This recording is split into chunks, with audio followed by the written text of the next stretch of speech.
আপনি তো এসে শান্তিপূর্ণভাবে প্রতিবাদ করতে, আমি যত খুশি আপনার যেটার এগেন্সে বক্তব্য যত খুশি আপনি বলুন, কিন্তু প্রেমী বক্তব্য নেই।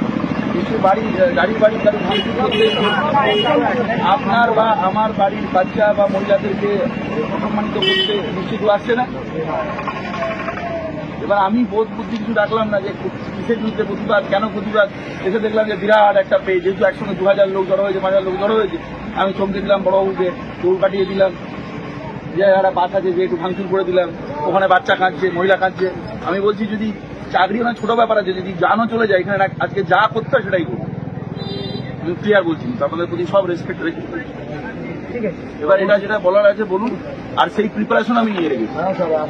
আগের দিনের মতো জিনিসটা হবে এখানে। এই জায়গাটার বদনামি আমি নিজের চোখে দেখেছি নীতি শর্মা,